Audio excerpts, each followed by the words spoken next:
మీ పెళ్ళి ఎన్నేళ్ళైంది? 2 ఏళ్లైంది. మరి 2 ఏళ్లలోనే విడాకులు కావాలని కోర్టులో కేసు ఎందుకు వేశావు? నా భర్త వేరే అమ్మాయితో తిరుగుతున్నాడు. అందుకని వదిలేస్తున్నావా? అవును. నిన్ను బాగా చూసుకోడనమాట. చాలా బాగా చూసుకుంటాడు. తాగొచ్చి గొడవ చేసేవాడా? చేసేవాడు కాదు. నువ్వేదైనా నగ అడిగినా, నీకు నచ్చిన చీర అడిగినా కొనిపెట్టడా? అన్నీ కొనిపెట్టేవాడు. నీ భర్త వేరే అమ్మాయితో తిరగడం తప్ప నీకు ఏ విషయంలోనూ లోటు చేయలేదు. అవును. ఎలుకల కథ చూసావు కదా? టీవీలో చూశాను. సుఖ సంతోషాల విషయంలో ఎలుకలే రాంగ్ రూట్ లో వెళ్తూ ఉంటాయి. మనుషులో లెక్క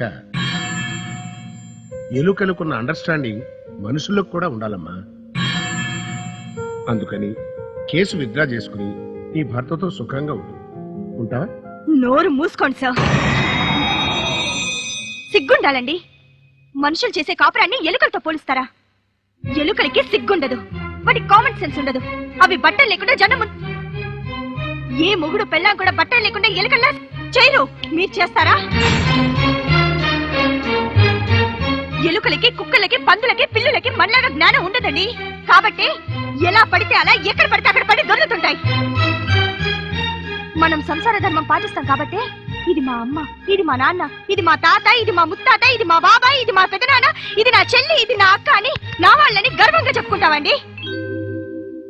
అలా కాకుండా ఈ ఎలుకల్లాగే మా అమ్మ కూడా నీతి లేకుండా తిరిగిందనుకోండి, 100 మంది మగవాళ్లతో మా అమ్మ చేసిందనుకోండి, అలా నేను పుట్టాననుకోండి, నేను ఎవరికి పుట్టానో ఎలా తెలుస్తుంది? ఎవడు నా బాబు ఎలా చెప్పగలను? నా మొగుడు తిరుగుతున్నాడు కదా అని నేను వావి వరుసలు మర్చిపోయి, కులం మతం మర్చిపోయి, సిగ్గు లేకుండా ఇలా కనిపించిన ప్రతి కులం వాడితో తిరిగి కడుపు తెచ్చుకున్నాను అనుకోండి, నాకు పుట్టిన బిడ్డ ఏ కులం వాడని చెప్తాను? ఏ మతం వాడో ఎలా తెలుస్తుంది? ఇలా ఎవడు పడితే వాడితో, దేంతో పడితే దాంతో తిరుగుతూ ఉంటే కుటుంబాలు, బంధుత్వాలు ఉండవండి. ఇలా ప్రపంచం మొత్తం పెద్ద వ్యభిచార కొంప అయిపోతుంది.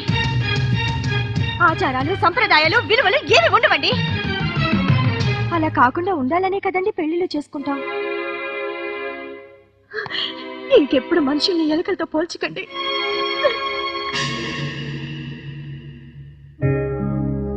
దాన్ని కూడా కట్టుకున్నాడు లేక ఉంచుకున్నాడు తెలియడం లేదు. ఎలా ఉంది అది? తెల్లగా, పొడుగ్గా, అందంగానే ఉంది. అందుకే పడిపోయి ఉంటాడు. తెల్లగా, పొడుగ్గా, అందంగా ఉంటే పడిపోవడమేనా? మామూలుగా అయితే పడిపోరు, కానీ జనరల్ గా పడిపోతుంటారు. నీ మొగుడే. ఈ ఫోన్ కి నీ మొగుడు తప్పితే ఇంకెవరు చేయరు.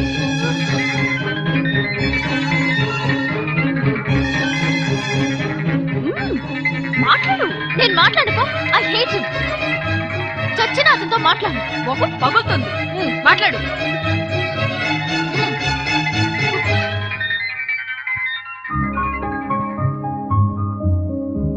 హలో. హలో. ఏం డార్లింగ్ పారిపోయావు? నేను నచ్చలేదా? చెప్పు, ఏం చెప్పాను?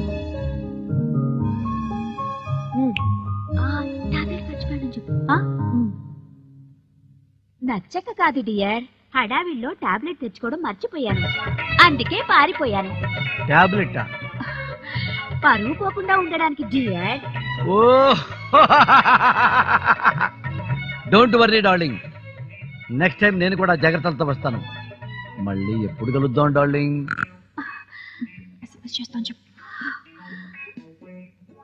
SMS పంపిస్తాను dear. I love you darling, I love you.